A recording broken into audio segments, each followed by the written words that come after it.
China and Russia are quietly taking over South America. Trump wants them out. Let's look at 3 flashpoints that could drag the US into all-out war. Welcome to America Uncovered. I'm Chris Chappell. Good news, everybody. The war is over. Peace forever.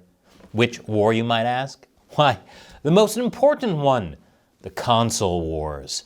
With the introduction of Halo Combat Evolved for the PlayStation, complete with cross-platform multiplayer, GameStop officially announced the end to this decades-long conflict, which has pit brother against brother. Xbots and Soynis, Nintendroids and Sonic cells. The White House graciously joined the celebration, proclaiming power to the player. GameStop gave President Trump and Vice President Vance much due recognition for their role in this historic peace deal. Okay, maybe that one's a little creepy. But where one war ends, another begins. Maybe? Things are heating up in South America. After decades of neglect, America's rivals, namely China and Russia, have set up shop all over the region. Should a major conflict break out, the U.S.'s soft underbelly could be completely exposed. Think the Panama Canal, the Florida Strait, and U.S. bases scattered all across the Caribbean. And with tensions rising in Europe and Asia, Trump and the military are worried. But that doesn't mean the U.S. is helpless. Here's the top 3 regional flashpoints and how the U.S. plans to tackle them. Starting with Argentina, threat level moderate. In the early 20th century, Argentina was the 7th richest nation on Earth, richer than France, Italy, or Japan.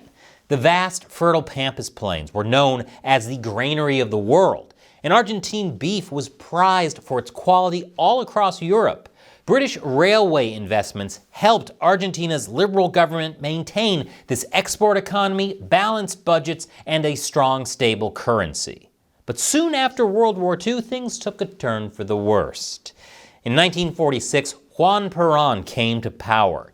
He introduced a new ideology, Peronism, a strange mix of socialism and fascism, and turned Argentina's economy inward. He nationalized industries and introduced price controls, wage controls, and taxes on agriculture to pay for a massively expanded welfare state. This scared off foreign investment and drained Argentina's reserves. It was an economic disaster. To make matters worse, Perón's policies didn't end with his dictatorship. Peronist policies would go on to win elections for decades to come. And even when opposition parties took power, they found it almost impossible to undo the system he created. As a result, Argentina has defaulted on its debts 7 times in the last 80 years. That's about one major financial crisis every decade. Trapped in this endless cycle of debt, Argentina reached out to foreign powers. Chief among them, China. Argentina was quick to hop on board with China's Belt and Road Initiative and sought entry into Chinese BRICS alliance under its former Peronist president, Cristina Fernández de Kirchner. They even allowed China's PLA Aerospace Force to set up a massive radio station on a 50-year lease. But perhaps most importantly, in 2009, Kirchner established a currency swap agreement with Beijing.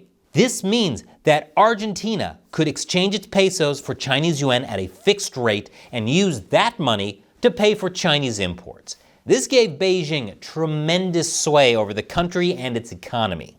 At this rate, China was set to gain a stranglehold over the southern cone. But, to everyone's surprise, in 2023, Argentina elected Javier Milei, a libertarian, anti-communist hardliner and personal friend of Donald Trump. He's basically what you would get if you put Ron Paul and Rod Stewart into the teleporter from The Fly.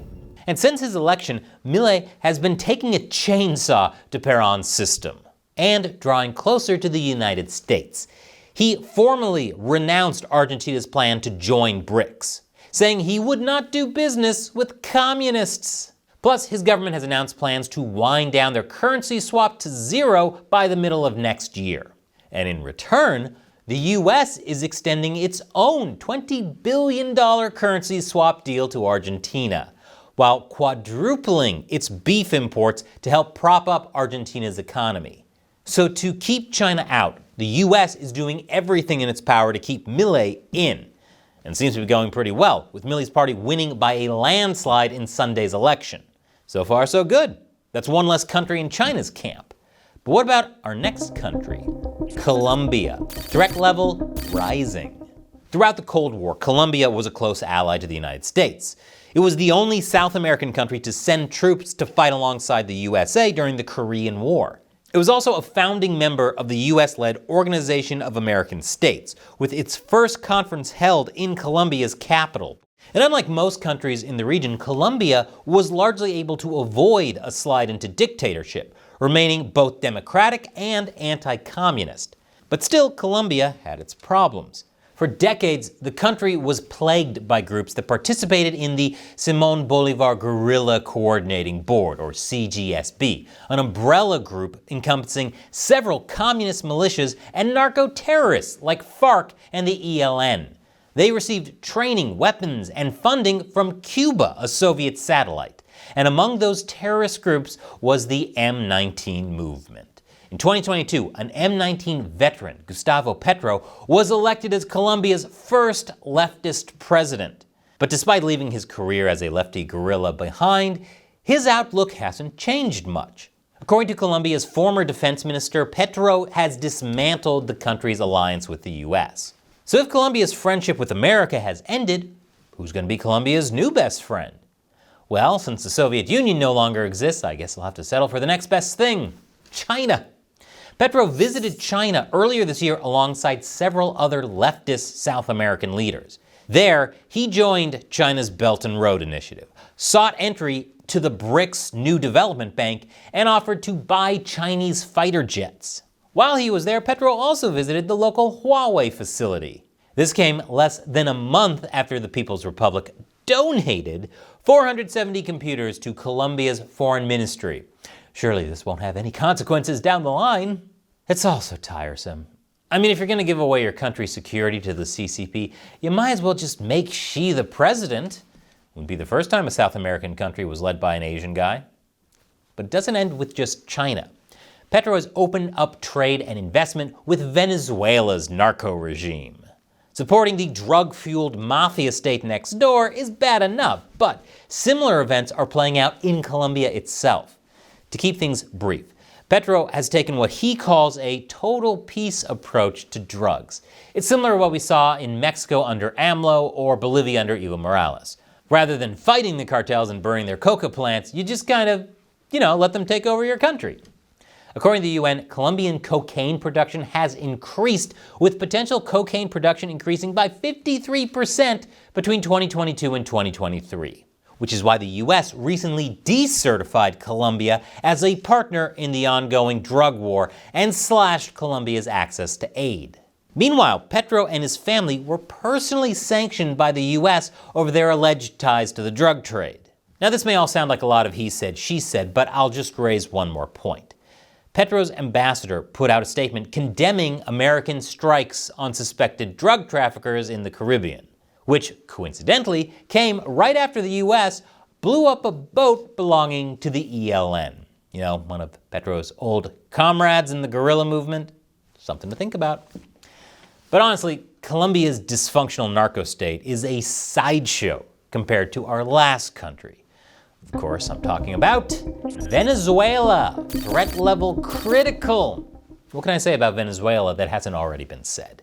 We know the history of Venezuela. We know how it went from one of the richest countries in the world to a bankrupt, despotic hellhole on the verge of starvation under Hugo Chavez and Nicolas Maduro. We know about its deep strategic ties to Moscow, its all-weather partnership and dependence on China. And we all know about Venezuela's mafia regime and how the government itself is basically a front for criminal cartels. I did a whole episode on that. Check it out.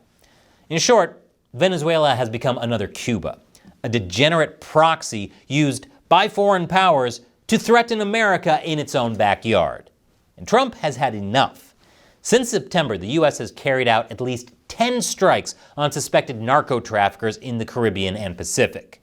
But that's just a taste of what's to come. The U.S. looks like it's about to take the fight to Venezuela itself. Trump is considering plans to hit cocaine facilities within Venezuela. He's deployed an aircraft carrier strike group off Venezuela's coast, along with elite Night Stalker helicopter units, B-1 bombers, and authorized the CIA to begin operations within the country. Maduro is, to put it lightly, a bit nervous. He made a rare English statement begging for peace. Not war, not war, not war. Just peace, just peace, just peace. Forever, forever, forever. Peace forever. No crazy war. Peace forever? Oh, cool. He's also been playing Metal Slug. Now, of course, the question remains, can Trump actually strike targets within Venezuela? I mean, don't you need a declaration of war from Congress to do that? Well, Trump says, no, actually. Well, I don't think we're going to necessarily ask for a declaration of war. I think we're just going to kill people that are bringing drugs into our country. Okay? We're going to kill them. You know, they're going to be like dead. But seriously, is this legal? Can the president just bomb a country without a declaration of war? Or at least congressional approval? Well, yeah. The last time America actually made a declaration of war was in 1942. And if you haven't noticed, America has bombed a heck of a lot of people since then. You've got Cambodia, Laos, Grenada, Libya, Panama, Sudan, Afghanistan, Serbia. Remember Obama's drone strikes on Yemen? Hell, even Joe Biden hit countries like Syria, Iraq, and Somalia, none of which got approval from Congress. Honestly, it'd be weird if Trump didn't bomb someone without Congress giving the go-ahead. But don't worry, he's promised to work with Congress the moment he has Maduro's corpse in U.S. custody. So buckle up, kids. You're about to see the Monroe Doctrine in action. What do you think? Leave your comments below. I really do enjoy reading them and respond to as many of them as I can. Once again, I'm Chris Chappell. Thank you for watching America Uncovered.